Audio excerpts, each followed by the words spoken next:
Welcome to YR TV. నేను రంజిత్. తెలంగాణ రాష్ట్ర వ్యాప్తంగా పూర్తి స్థాయిలో కూడా ఈరోజు అరెస్టుల పర్వం అయితే కొనసాగుతుంది. అర్ధరాత్రి నుంచి కొనసాగుతున్న ఈ అరెస్టులు దేనికి సంకేతం? తెలంగాణ రాష్ట్ర రాజకీయాలలో సంచలనంగా మారుతుంది. నిజానికి ఈ ప్రాంతం కోసం, ఇక్కడి అస్తిత్వం కోసం, ఇక్కడి పోరాటం కోసం జరుగుతున్న యుద్ధంలో భాగంగా ఎందుకు ఇక్కడి తెలంగాణ ప్రాంతానికి సంబంధించిన ఎవరైతే ప్రశ్నిస్తారో, ఎవరైతే పోరాటం చేస్తారో, ఎవరైతే అస్తిత్వం కోసం, ఆత్మగౌరవం కోసం పోరాటం చేస్తారో వాళ్ళ మీద ఎక్కడికక్కడ కూడా అరెస్టుల పర్వం అయితే కొనసాగుతుంది. అర్ధరాత్రి నుంచి పూర్తి స్థాయిలో కూడా పృథ్వీరాజ్ అరెస్టు చేయడం, దాంతోపాటు ఇటు నాంపల్లి పోలీస్ స్టేషన్కు తరలించిన దృశ్యాలు చూశారు. ఇక మరోవైపు పూర్తి స్థాయిలో జీడిమెట్లలో తెలంగాణ శ్యామ్ను కూడా అరెస్టు చేసిన పరిస్థితి అయితే కొనసాగుతుంది. వీటన్నింటికీ అంశాలు ఒకటే, పూర్తిగా కూడా మీ అందరికీ తెలిసిన విషయమే. ఇక్కడ ఒకటే అంశం ఉంది. ఏంటి అంటే మార్వాడి గో బ్యాక్ అనే నినాదానికి సంబంధించి కొనసాగుతున్న ఈ అంశంలో భాగంగా ఎక్కడికక్కడ అరెస్టులు కొనసాగుతున్న పరిస్థితి అయితే కనబడుతుంది. అయితే మొత్తానికి ఇప్పటి వరకైతే పూర్తి స్థాయిలో చాలామందిని అరెస్టు చేస్తున్న పరిస్థితి అయితే కనబడుతుంది. దాంట్లో చాలామందిని కూడా అరెస్టు చేసిన పరిస్థితులు, అరెస్టు చేసిన దాఖలాలు కూడా కనబడ్డాయి. ఎక్కడ చూసినా కూడా ఒకటే నినాదం. దానికి సంబంధించి పూర్తి స్థాయిలో జరుగుతున్న అంశాన్ని కూడా చూడొచ్చు. దానికి సంబంధించి ప్రధానంగా కూడా మనం ఆలోచిస్తే మార్వాడీలపై పూర్తిగా మరో యుద్ధమే అన్నట్టుగా ప్రకటించారు. ఇటు తెలంగాణ శ్యామ్ కానీ, పృథ్వీరాజ్ కానీ మరికొంతమంది కూడా ఈరోజు తెలంగాణ బంద్కి అయితే పిలుపునిచ్చారు. రాష్ట్ర వ్యాప్తంగా నేడు బంద్కు పిలుపునివ్వడంతో చాలామందిని అయితే అరెస్టు చేసిన తరుణం అయితే కనబడుతుంది. ఒకసారి నేను వారితో కూడా మనం మాట్లాడే ప్రయత్నం అయితే చేద్దాం. అసలు ఏం జరిగింది, ఏం జరుగుతున్నది అనేది కూడా చూద్దాం. సో మొత్తానికి మార్వాడీలపై మరో యుద్ధమే అంటూ కూడా చూడొచ్చు. రాష్ట్రంలో ఆగని గోబ్యాక్ నినాదాలు, నేడు రాష్ట్ర వ్యాప్తంగా బంద్కు పిలుపు. తెలంగాణ సంపద సంస్కృతిపై దాడిని ఒప్పుకోమంటున్న తెలంగాణ వాదులు, రాజకీయ నాయకులను సైతం కూడా అల్టిమేట్ అంటూ కూడా చూడొచ్చు. ఇప్పటికే రాష్ట్ర వ్యాప్తంలో పూర్తి స్థాయిలో తెలంగాణ రాష్ట్రంలో మార్వాడీల గోబ్యాక్ ఉద్యమం రోజు రోజుకు తీవ్రతరం అవుతుంది. ఇప్పటికే ఆమన్గల్ బంద్ జరగగా నేడు రాష్ట్ర వ్యాప్తంగా కూడా బంద్కు ఓయూజేఎస్సీ పిలుపునిచ్చింది. దీంతో మార్వాడి గోబ్యాక్ ఉద్యమం వ్యాపారుల నుంచి విద్యార్థుల వరకు కూడా పాకింది. మార్వాడీల వల్ల ఇక్కడి వాళ్ళు నష్టపోతున్నారు తప్ప అభివృద్ధి చెందడం లేదని చెప్తున్నారు. మార్వాడీల వలన జీడిపి పెరుగుతుందని భావిస్తే బ్రిటిష్ వాళ్ళు కూడా అభివృద్ధి చేశారు, వాళ్ళను కూడా వెళ్ళగొట్టలేదా అన్న అభిప్రాయాలు కూడా వ్యక్తమవుతున్న పరిస్థితి అయితే కనబడుతుంది. చాలా వరకు కూడా ఎవరిని ఎందుకు అరెస్టు చేశారు అనేది కూడా తెలియని పరిస్థితి అయితే కనబడుతుంది. ఒకసారి మనం పృథ్వీరాజ్ కానీ లేదా తెలంగాణ శ్యామ్ మరికొంతమందితో కూడా మనం మాట్లాడే ప్రయత్నం అయితే చేద్దాం. తెలంగాణ రాష్ట్ర వ్యాప్తంగా కూడా ఇటు మార్వాడి గోబ్యాక్ అనే నినాదం కానీ మరోవైపు కొనసాగుతున్న ఆ తరుణాలు కూడా మనం చూస్తున్నాం. ఎక్కడికక్కడ కూడా అరెస్టుల పర్వం అయితే కొనసాగింది. సో మొత్తానికి అరెస్టుల పర్వం దేనికి సంకేతం, ఎందుకు కొనసాగుతుంది అనేది కూడా ఒకసారి మనం మాట్లాడదాం. అయితే ఇప్పటి వరకు తెలంగాణ రాష్ట్ర వ్యాప్తంగా కూడా చాలా వరకు కూడా తెలంగాణ రాష్ట్రంలో ప్రశ్నించే గొంతుకలు కానీ చాలా మంది వరకు కూడా అరెస్ట్ చేశారు. దాంట్లో భాగంగా పృథ్వీరాజ్ను అంటే అర్ధరాత్రి పోలీసులు ఎందుకు వచ్చారు, ఎందుకు అకారణంగా అరెస్ట్ చేశారు, ఒకసారి వారితో మాట్లాడే ప్రయత్నం అయితే చేద్దాం. పృథ్వీరాజ్ అన్న, గుడ్ మార్నింగ్. రైట్, కట్ అయింది. మళ్ళీ ఒకసారి చేసే ప్రయత్నం అయితే చేద్దాం. సో మొత్తానికి ఎక్కడికక్కడ వాళ్ళ అరెస్టులు అయితే కొనసాగుతున్నాయి. ఎందుకు అరెస్టు చేసిళ్ళు, ఏం కథ అనేది కూడా ఒకసారి చూద్దాం. అన్న గుడ్ మార్నింగ్, నేను లైవ్లో నుంచి మాట్లాడుతున్నా. ఎందుకు అరెస్టు చేసిళ్ళు, అర్ధరాత్రి అసలు ఏం జరిగింది? ఒక్క నిమిషం సార్. ఓకే, చెప్పాను. రైట్, ఒక 2 minutesలో పృథ్వీరాజ్తో మనం మాట్లాడే ప్రయత్నం అయితే చేద్దాం. దాంతోపాటు తెలంగాణ ఉద్యమంలో కానీ రాష్ట్ర వ్యాప్తంగా కూడా ఉద్యమాలకు ఏ విధంగా శ్రీకారం చుడుతున్నారో చూడొచ్చు. దాంతోపాటు తెలంగాణ శ్యామ్తో కూడా మనం మాట్లాడే ప్రయత్నం అయితే చేద్దాం.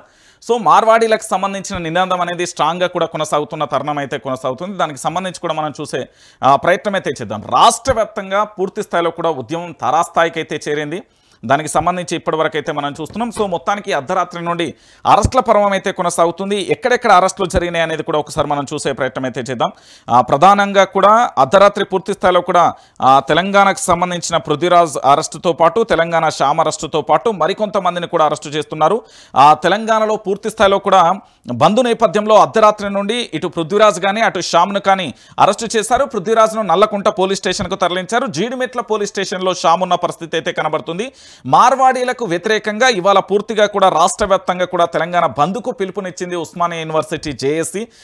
ఈ బంద్ నేపథ్యంలో పోలీసులు అయితే ముందస్తు అరెస్టులు అయితే చేస్తున్న పరిస్థితి అయితే కనబడుతుంది. తెలంగాణలో మార్వాడి గోబ్యాక్ అనే టెన్షన్ మొదలైంది. తెలంగాణ బంద్ నేపథ్యంలో అర్ధరాత్రి నుంచి పృథ్వీరాజ్ కానీ శ్యామ్ను కానీ అరెస్టు చేశారు. పృథ్వీరాజ్ను నల్లకుంట పోలీస్ స్టేషన్కి తరలించడం, జీడిమెట్లలో తెలంగాణ శ్యామ్ ఉన్న పరిస్థితి అయితే కనబడుతుంది. దాంతోపాటుగా తెలంగాణ బంద్లో భాగంగా రాష్ట్ర వ్యాప్తంగా కూడా అరెస్టుల పర్వం అయితే కొనసాగుతుంది. ఇప్పటికే పృథ్వీరాజ్ అయితే అర్ధరాత్రి ఆయన అరెస్టుకి సంబంధించిన దృశ్యాలను కూడా మనం చూసాం. ఎక్కడికక్కడ అరెస్టు చేస్తున్న దృశ్యాలను కూడా మనం చూడొచ్చు. సో మొత్తానికి ఏ విధంగా ఎట్లున్నది అనేది కూడా ఒకసారి మనం చూసే ప్రయత్నం అయితే చేద్దాం.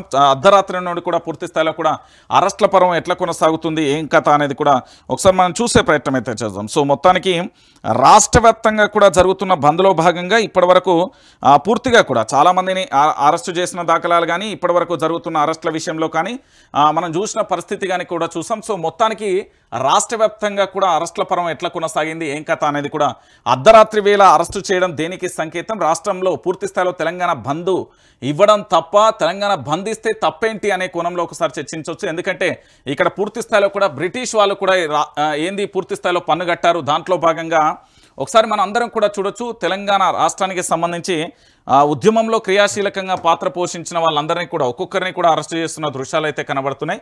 ఒకసారి వాటన్నింటినీ కూడా మనం చూసే ప్రయత్నం అయితే చేద్దాం. సో రాష్ట్ర వ్యాప్తంగా కూడా జరుగుతున్న పరిస్థితులలో భాగంగా నిన్న అర్ధరాత్రి వేళ పృథ్వీరాజ్ను అరెస్టు చేసిన దృశ్యాలు ఒకసారి మీరు అందరూ కూడా చూడొచ్చు. సో పోలీసులందరూ కూడా మఫ్టీలో వచ్చి పూర్తిగా కూడా తనను అరెస్టు చేసుకుని వెళ్తున్న దృశ్యాలను ఒకసారి మనం చూస్తున్నాం. సో ఒకసారి చూసే ప్రయత్నం అయితే మీరు అందరూ కూడా చూడొచ్చు.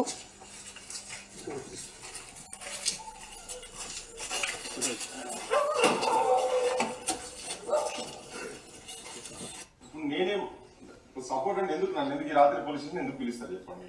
ఇప్పుడు ఎందుకు పిలుస్తారు మరి నేను ఏమంటున్నా, నేను ఇప్పటిదాకా గోబ్యాక్ అనే కాల్ కూడా చేయలేదు. ఇక్కడ బహుశా మీరు చూసిందో లేదో నాకు తెలియదు.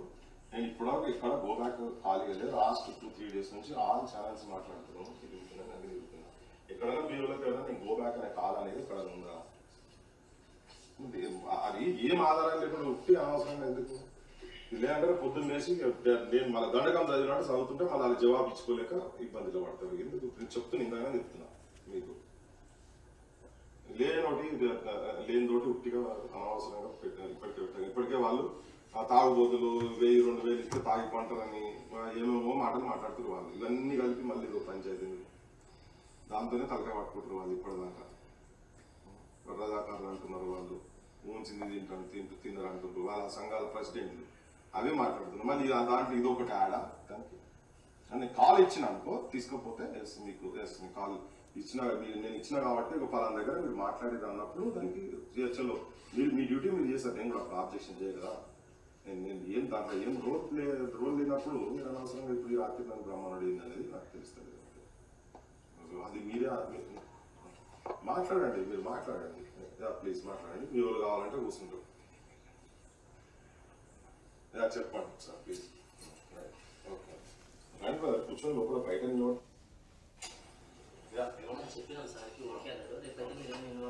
అరే ఉంటే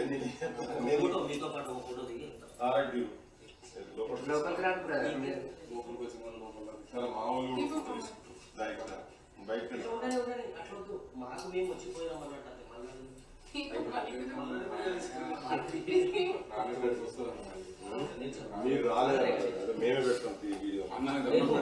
పని చేయకన్నా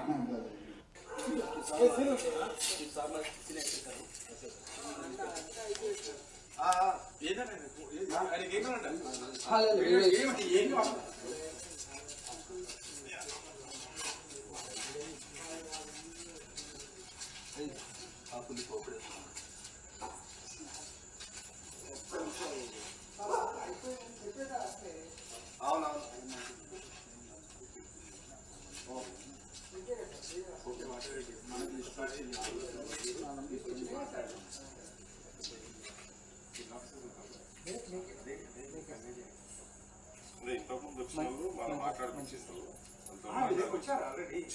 మాట్లాడిపించిండ్రు. నేను డ్రెస్ షార్ట్ మీద మళ్ళీ డ్రెస్ వేసుకున్నా, మళ్ళీ మాట్లాడిండ్రు.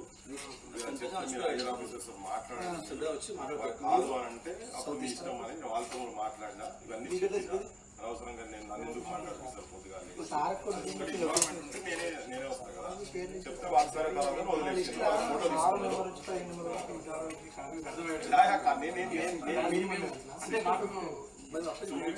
చూపించారు. వాళ్ళు కూడా చెప్పారు, వాళ్ళు కూడా అదే చెప్పిండ్రు. వాళ్ళు మాట్లాడుకోవచ్చు, ఫోటో తీసుకుంటారు, వచ్చినట్టు ఫోటో తీసుకుంటారు.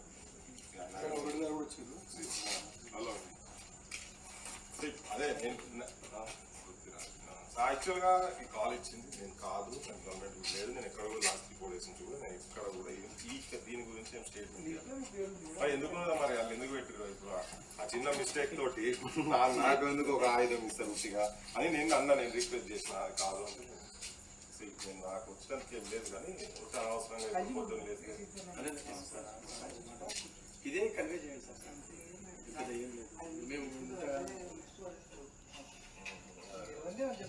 ఇక ఇంతే ఎట్లుంటుంది తెలుసా ఇల్లది బండి ఎక్కదాకా గిట్లనే ముచ్చంటుంటుంది. తర్వాత పూర్తి స్థాయిలో ఈ అరెస్ట్ల పర్వం అనేది కొనసాగుతుంది.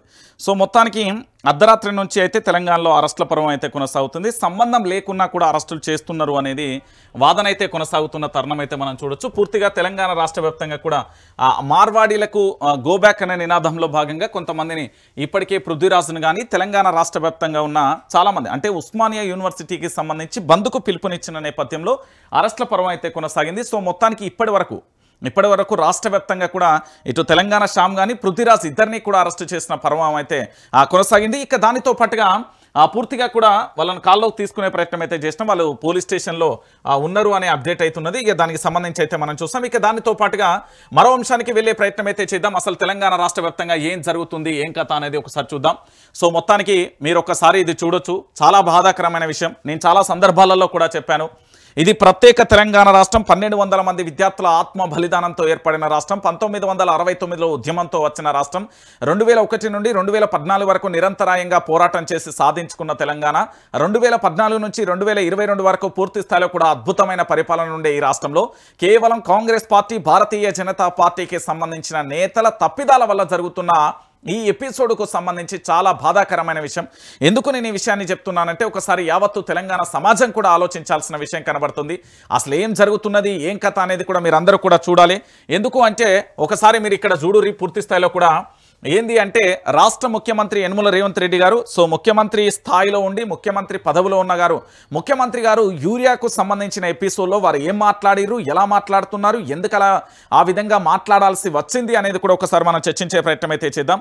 సో మొత్తానికి చూడొచ్చు, కొందరు కావాలనే ఎరువుల కృత్రిమ కొరత సృష్టిస్తున్నారు. యూరియా దొరకట్లేదని భయపెట్టడంతో రైతులు తెల్లారగానే లైన్లో క్యూ కడుతున్నారు అంటూ కూడా రాష్ట్ర ముఖ్యమంత్రికి సంబంధించిన స్టేట్మెంట్. ఇక్కడ ఒకసారి చూడొచ్చు, కృత్రిమ కొరత సృష్టించింది ఎవరో తేల్చాల్సింది ఎవరు, చర్యలు తీసుకోవాల్సింది ఎవరు, బ్లాక్ మార్కెట్కు సంబంధించి పోతుందని బీఆర్ఎస్ కూడా చెప్తుంది కదా, అధికారంలో ఉండి ఆపలేక ఎందుకు డొల్ల మాటలు అనేది కూడా పూర్తి స్థాయిలో చర్చ కొనసాగుతుంది. నేనేమంటున్నానంటే రాష్ట్ర వ్యాప్తంగా ఉన్న ప్రతి ఒక్క ప్రజలు కూడా అందరూ కూడా ఆలోచించాల్సిన విషయం ఏంటంటే రాష్ట్ర ముఖ్యమంత్రి పీఠం మీద 4 కోట్ల మంది ప్రజలకు సంబంధించి ముఖ్యమంత్రి స్థాయిలో ఉన్న వ్యక్తి మాట్లాడే మాటలు ఇవేనా? ఏంది అంటే కృత్రిమ కొరత సృష్టిస్తున్నారు ఎరువుల విషయంలో అని చెప్పిలు. కొంతమంది కావాలనే చెప్తున్నారు అంటున్నారు. ఇప్పుడు మార్వాడీలకు సంబంధించి గో బ్యాక్ నినాదం వచ్చింది. దాన్ని ఎవరెవరు ఎక్కడెక్కడి నుండి స్టేట్మెంట్లు ఇచ్చిళ్ళు, ఎవరికి సంబంధం లేకుండా ఎట్లెట్లా అరెస్ట్ చేస్తున్నారో చూస్తున్నారు కదా. రాష్ట్రానికి సంబంధించిన ఇంటెలిజెన్స్ వ్యవస్థ రకరకాల వ్యవస్థలు ఉంటాయి కదా. ఇక్కడ పూర్తి స్థాయిలో కూడా ఐబీ అని, ఎస్బీ అని, ఇంటెలిజెంట్ అని, ఎస్ఓటీ రకరకాలుగా ఉంటాయి కదా. మీ చేతిలో అధికారం పెట్టుకుని, మీ చేతిలో బలం పెట్టుకుని, మీ చేతిలో ప్రభుత్వాన్ని పెట్టుకుని మీరు ఏమీ చేయలేకపోతున్నారు అంటే ఇంతకంటే బాధాకరమైన విషయం, ఇంతకంటే బాధాకరమైన సంఘటన ఇంకొకటి ఉండబోదేమో. ఇది రాష్ట్ర ముఖ్యమంత్రి గారి స్టేట్మెంట్ ఏంటంటే కృత్రిమ కొరత సృష్టిస్తున్నారు యూరియా విషయంలో, కొందరు కావాలనే తప్పుడు ప్రచారం చేస్తున్నారు అనేది ముఖ్యమంత్రి గారి అంశం. ఇక రాష్ట్రానికి సంబంధించిన వ్యవసాయ శాఖ మంత్రి తుమ్మల నాగేశ్వరరావు గారు, బహుశా ఈయనను మీరు చూడకపోతే చూడుర్రి, ఎందుకంటే చాలా రోజులైతుంది ప్రజలలో కనబడతలేడు, మంత్రి ఉన్నడా లేదా అన్న డౌట్ కూడా ఏర్పడింది. కొంతమంది ప్రజలు చర్చించుకుంటున్న విషయం. యూరియా కొరత దేశమంతా ఉన్నది, నిజమైన రైతులు పొలాలలో ఉన్నారు, బస్తాల కోసం బజార్లలోకి వస్తున్నవారు రైతులు కాదు. వ్యవసాయ శాఖ మంత్రి తుమ్మల నాగేశ్వరరావు, ప్రజల కోసం తిరిగేవారు మంత్రిగా ఉంటారు, ప్రజల కోసం రాని వాళ్ళు కేవలం ఏంది అంటే పదవులను అలంకరంగా ఉంచుకొని ఇంట్లుంటున్నారు అంటే మీరు ఒప్పుకుంటారా అని ప్రజలు అడుగుతున్నారు. దానికి ఏమైనా సమాధానం చెప్తారా? ఇప్పుడు రైతులు కాదు అని చెప్తున్నారు. రైతులు కాదు అన్నప్పుడు ఎవరొచ్చి బజార్లో నిల్చున్నారు? నాతో రా. వ్యవసాయ శాఖ మంత్రి తుమ్మల నాగేశ్వరరావు గారు గీ పిచ్చి పిచ్చి స్టేట్మెంట్లు ఇచ్చుడు కాదు. నా కెమెరా తీసుకొని వస్తా, నీ ప్రభుత్వానికి సంబంధించిన మొత్తం ఐఎన్పిఆర్ ఇతరత్ర ఏమున్నాయి మొత్తం నీ భజన మీడియా అంతా తీసుకొని రా. ఎక్కడికి పోతామో నువ్వే చెప్పు, నేను తీసుకెళ్తా. ఎక్కడికి పోదామో చెప్పు. కానీ ఇవన్నీ ఎందుకు అచ్చిరాని ముచ్చట్లండి? రైతులు లైన్లలో నిల్చుంటలేరా? పోదాంపా, ఏ జిల్లాకైనా పోదాం. సాగు పనులలో ఉండాల్సిన రైతులను బజారుకు లాగిందెవరు? బస్తాల యూరియా కోసం పడిగాపులు పడేలా చేసిందెవరు? అసలు యూరియానే ఇయ్యకపోతే పొలానికి పోయి రైతు చేసేది ఏముంటుంది చెప్పు? సకాలంలో ఏ సమయంలో ఏదైతే విత్తనాలు విత్తినప్పటి నుంచి పంట ఎదుగుదలకు సంబంధించి ఎలాంటి ఎరువులు వేయాలి, ఎలాంటి ఏమేమి చేయాలి అనేది పూర్తి స్థాయిలో కూడా రైతుకే తెలిసి ఉంటుంది. ఆ రైతుకు సంబంధించి ఇప్పుడు ఎరువు లేనిది వ్యవసాయ బాయికాడి పోయి ఏం చేస్తాడండి? ఎక్కడ లేదో ఇదా మన వ్యవసాయ శాఖ మంత్రి మాట్లాడే భాష, ఇదా మన వ్యవసాయ శాఖ మంత్రి? ఆలోచించుకోండి. తెలంగాణ రాష్ట్ర వ్యాప్తంగా ఉన్న ప్రతి ఒక్క రైతు ఆలోచించుకోండి. మనల్ని ఎంత దారుణంగా కూడా కించపరిచే విధంగా మాట్లాడుతుండో ఆలోచించండి. బస్తాల కోసం బజార్లోకి వస్తున్న వాళ్ళు రైతులు కాదట. తీసుకుపోయి ఒకసారి చూపెట్టు మీ చుట్టుపక్కల ఏమైనా ఉంటే, ఎవరన్నా ఉంటే వీడియోలు కాదు డైరెక్టే తీసుకుపోర్రి, మనకు ఆ హక్కు ఉన్నది. ఇక మళ్ళా ఇంకో పెద్ద మనిషి కేంద్ర మంత్రి కిషన్ రెడ్డి, రాష్ట్రం వద్ద సరిపడే యూరియా స్టాక్ పెట్టినాం, ఏమైందో తెలియదు, కొరత అంటూ మాట్లాడడం వల్లే కొరత ఏర్పడుతున్నది. వారవ్వా, సెంట్రల్ మినిస్టర్గా ఉండి మాట్లాడాల్సిన భాష ఇది. కొరత అని మాట్లాడుతున్నారా? మీకు పదవులు రాక ముందుకేమో బాంచన్ దండం పెడతా అంటూ స్నానం చేసేటోని ముడ్డి గడుగుతారు, తాళాలు పోతారు, బజ్జీలు ఎత్తారు, ఇస్త్రీ పెట్టే ఎత్తారు, ఏంది టిఫిన్లు చేస్తారు, అన్నీ చేస్తారు. ఇలా రైతుకు కష్టం వచ్చి కొరత అంటే ఏమైందో తెలియదు, కొరత అని ఏడుస్తున్నారు అంటున్నారు. సరిపడా యూరియా ఇస్తే ఇచ్చేది ఏమైందో తెలియాలి కదా. కొరత అంటూనే ఎరువుల కొరత ఏర్పడితే మరి తీరుస్తామంటే సమస్య పరిష్కారం అవుతుందా? దానికి సమాధానం లేదు. ఇక ఇంకో పెద్ద మంచి పొన్నం ప్రభాకర్ అయ్యింది. నమస్తే తెలంగాణ టీ న్యూస్ పదే వార్తలు ప్రసారం చేయడం వల్లే రాష్ట్ర వ్యాప్తంగా యూరియా కొరత కనిపెడుతుంది. వరవ్వా, సూపర్ చెప్పిండు కదా. అసలు తెలంగాణలో మంత్రివర్గం అనేది ఉన్నదా? ప్రభుత్వం అనేది నడుస్తున్నదా? ముఖ్యమంత్రి ఉన్నాడా? ప్రజలు అడుగుతున్నారు ఈ ముచ్చట. వాళ్ళకి సమాధానం చెప్పొకసారి. ఎట్లా అంటే కూడా చెప్పొచ్చు. మీ 6 గ్యారంటీలు, 13 అంశాలు, 420 హామీలు ఏడివేని. ఏ ఊరికి పోయినా యూరియా కరువు కనిపిస్తున్నది. అగచాట్ల ఫోటోలు, రైతుల శాపనార్థాలు అన్నీ అబద్ధమా? రైతు గోసను పట్టించుకోకుండా పత్రికలపై నెపం నెట్టేస్తే ఎలా అంటూ కూడా అడుగుతున్నారు. దీనికి ఏమైనా సమాధానం చెప్తారయ్యా మంత్రి గారు? ఇది పక్కన పెడదాం. యూరియా కరువుకు బాధ్యత కేంద్రాందే, రాష్ట్రానికి సరిపడే యూరియా సరఫరా చేయాలి. పరిస్థితిని రోజుకు 2 సార్లు సమీక్షిస్తున్నాం. మంత్రి పొంగులేటి శ్రీనివాసరెడ్డి. అసలు ఈయనకు సంబంధం లేదు. ఇగో ఈ చేయాల్సిన పెద్ద మనిషి ఈయన తుమ్మల నాగేశ్వరరావు చేయాలి. వీళ్ళ జిల్లా మంత్రి అయిన. అడిగినంత యూరియా ఇచ్చామని కేంద్రం అంటున్నది, ఇవ్వలేనని మీరు అంటున్నారు. మీరు సరిపడా అడగలేదా? అడిగిన వాళ్ళకి ఇవ్వలేదా? ఎవరివి డ్రామాలు? ఏమిటి దాగుడు మూతలు? ఇక ఇది ఇట్లున్నదా? ఇక దీంతో పాటుకి చూడురు. ఇక ఇప్పుడు సమాధానం చెప్పాలి. యూరియా కొరత తీర్చలేకపోతున్న సర్కార్ తీరును నిరసిస్తూ గురువారం చెండూరు చౌరస్తాలో రైతులతో కలిసి ధర్నా చేస్తున్న నర్సాపూర్ ఎమ్మెల్యే సునీత లక్ష్మారెడ్డి, బీఆర్ఎస్ నాయకులను అడ్డుకున్న పోలీసులు అంటూ కూడా ఇక్కడ చూస్తున్న పరిస్థితి కనబడుతుంది. సో మొత్తానికి ఒక ఎమ్మెల్యేకు సంబంధించి పూర్తి స్థాయిలో ప్రజాక్షేత్రంలో కూర్చున్నది అంటే అక్కడ యూరియా కొరత తీవ్రత ఎంత ఉంది, రైతులకు సంబంధించి ఎంత రకంగా ఇబ్బంది పడుతున్నారు అనేది తెలిసిన విషయమే. మరి ఇలాంటి పరిస్థితులలో రైతులకు బాసటగా నిలిచి రైతులకు అండదండలుగా నిలుస్తున్న పరిస్థితి కనబడుతున్నది. మరి ఈ విషయంలో ఏమైనా సమాధానం ఉందా?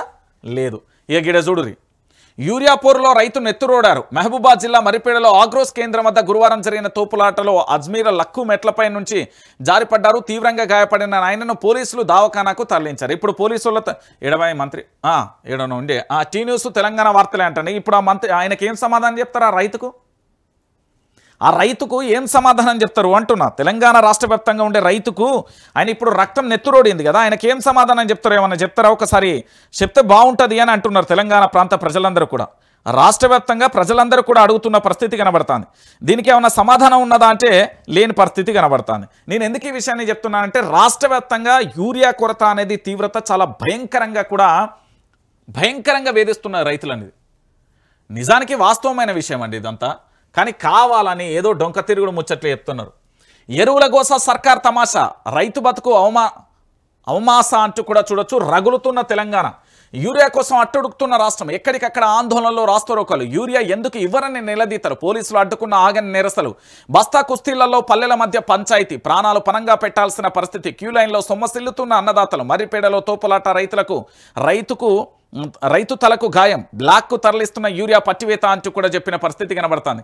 రాష్ట్రంలో యూరియా కృత్రిమ కొరత సృష్టించారట. ఇది అరికట్టాల్సిన ముఖ్యమంత్రి రేవంత్ మాట కొరత అంటూనే కొరత ఏర్పడుతుందని అంటున్నారు కేంద్ర మంత్రి కిషన్ రెడ్డి. రైతులు పొలాలలో ఉండాలి, బజార్లలో ఎందుకున్నారని అంటున్నారు.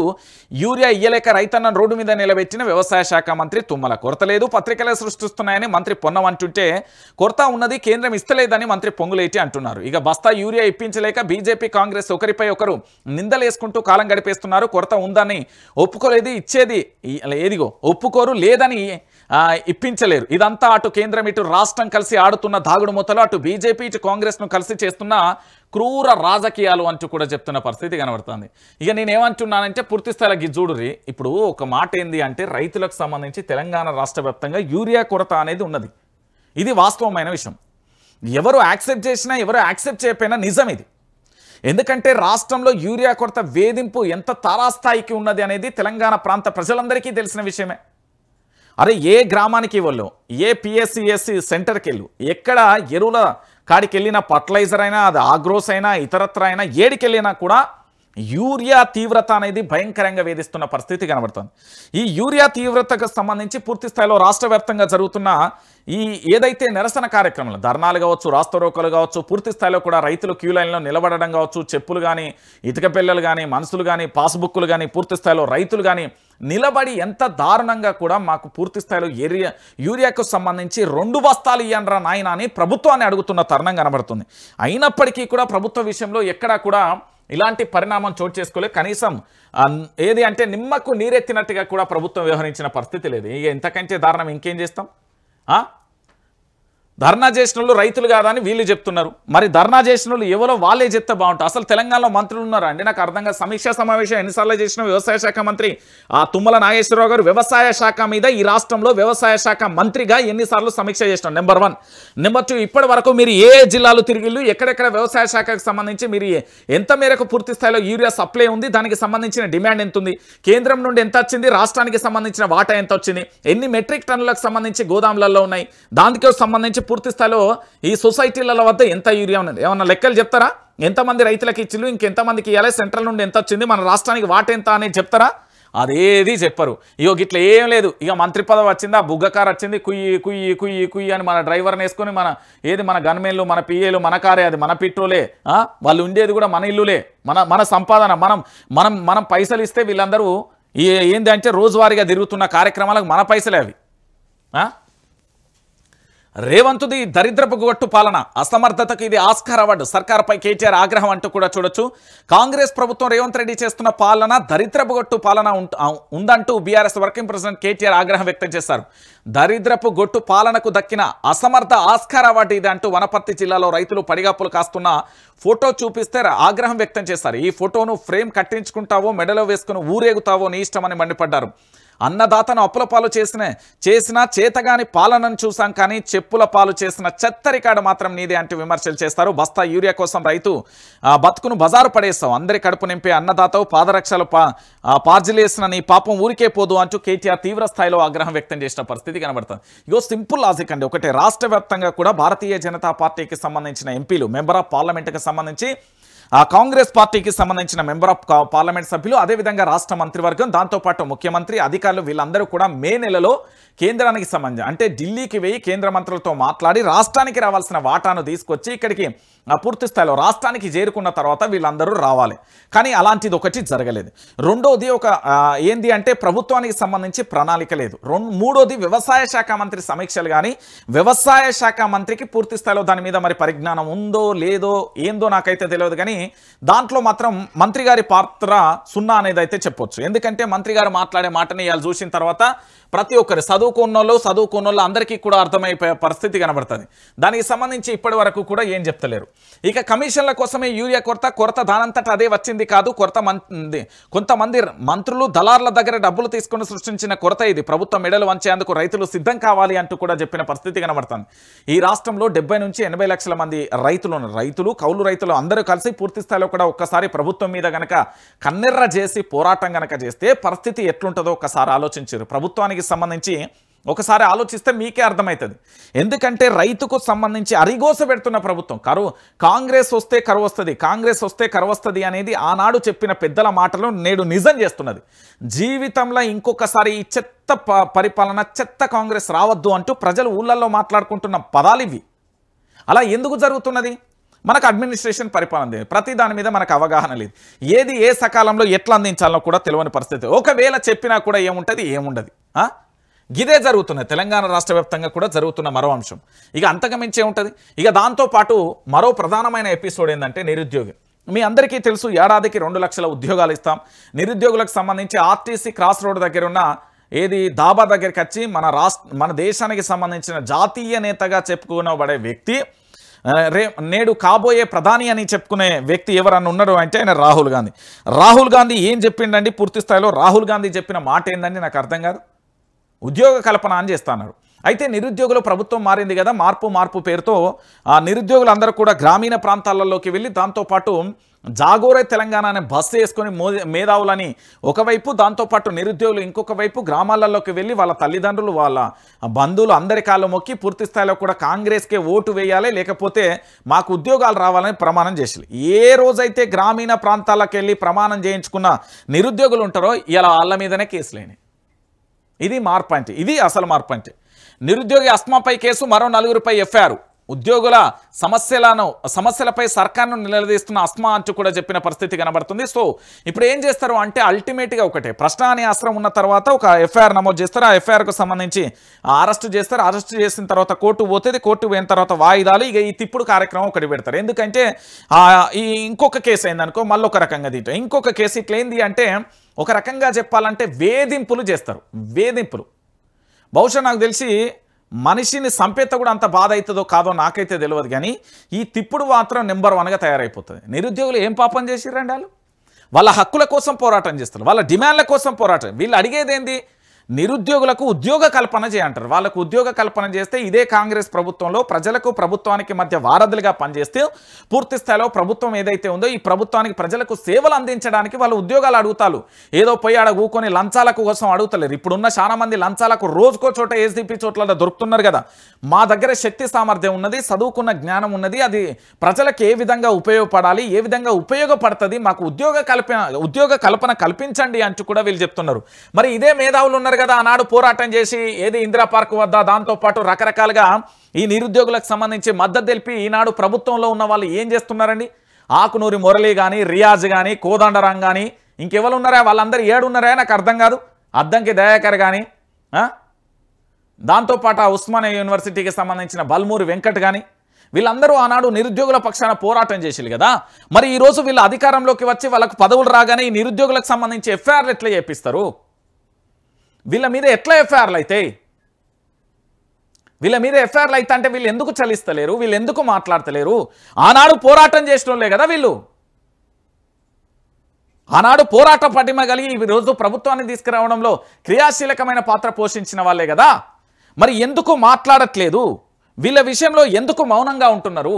నిరుద్యోగులకు సంబంధించి పూర్తి స్థాయిలో కూడా అనేక రకాలుగా నిరుద్యోగులు అందరూ ఇబ్బంది పడతా ఉంటే ఏం చేస్తున్నారు? ఒకసారి మీరందరూ కూడా ఆలోచించాలి నిరుద్యోగుల విషయంలో జరుగుతున్న అంశం అండి. ఇక దాంతోపాటుగా గోస్ రిపోర్ట్ పై నేడు మరోసారి విచారణ. రిపోర్ట్ పై స్టే ఇవ్వాలని కేసీఆర్ హరీష్ రావు పిటిషన్ పై విచారించొద్దన్న ఏజీ. గోస్ కమిషన్ నిబంధనలు పాటించలేదని పిటిషనర్ తరపు న్యాయవాది వాదనలు. విచారణ శుక్రవారంకు వాయిదా. అసలు విషయం ఏంది అనేది నేను చెప్తా.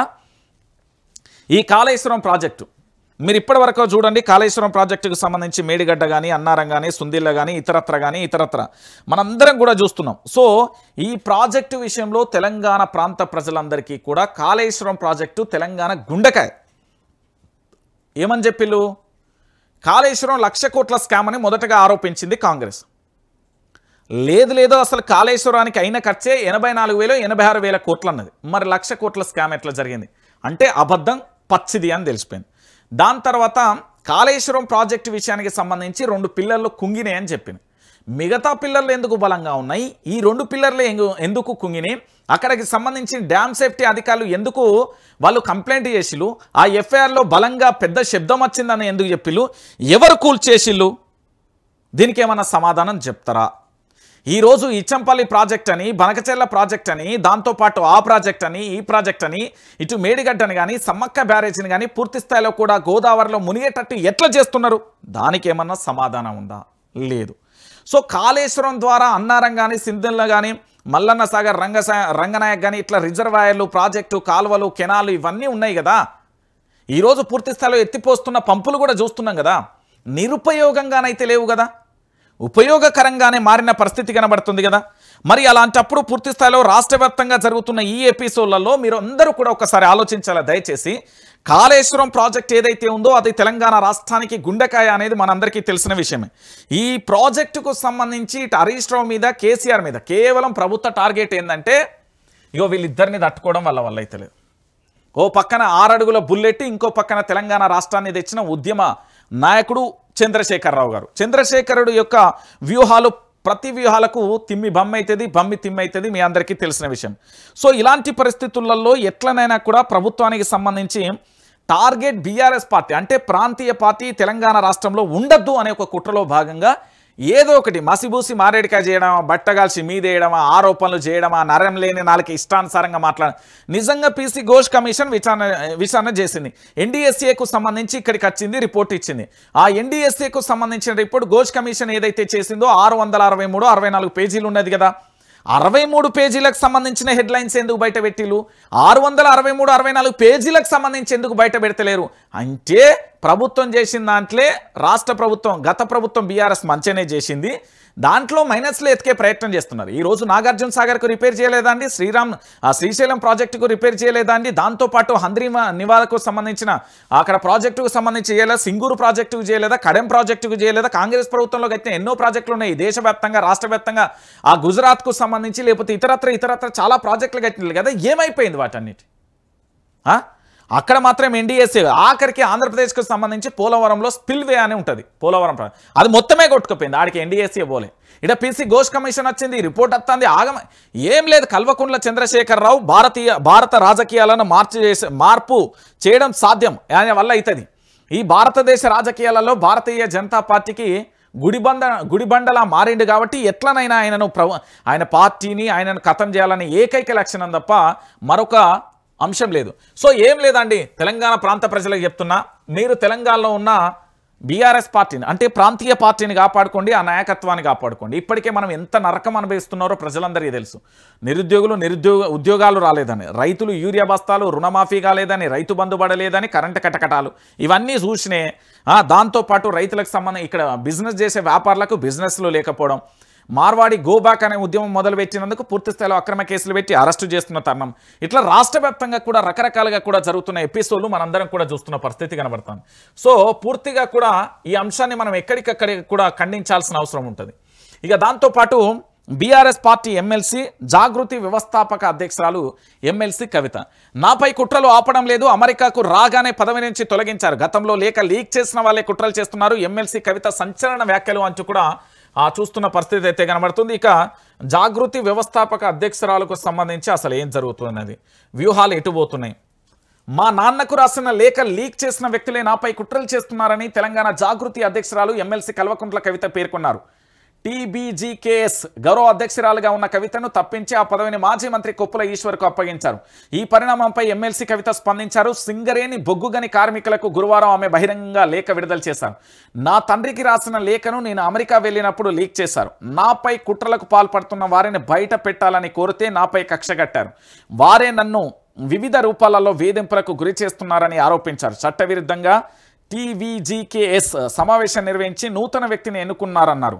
రాజకీయ కారణాలతోనే ఎన్నిక జరిగిందని ఎమ్మెల్సీ కవిత అభిప్రాయపడ్డ పరిస్థితి కనబడుతుంది.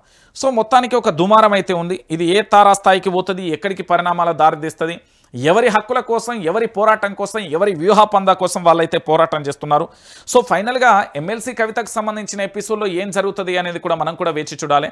ఎందుకంటే బీఆర్ఎస్ పార్టీకి సంబంధించి ఎమ్మెల్సీగా ఉన్నారు, జాగృతి వ్యవస్థాపక అధ్యక్షురాలు.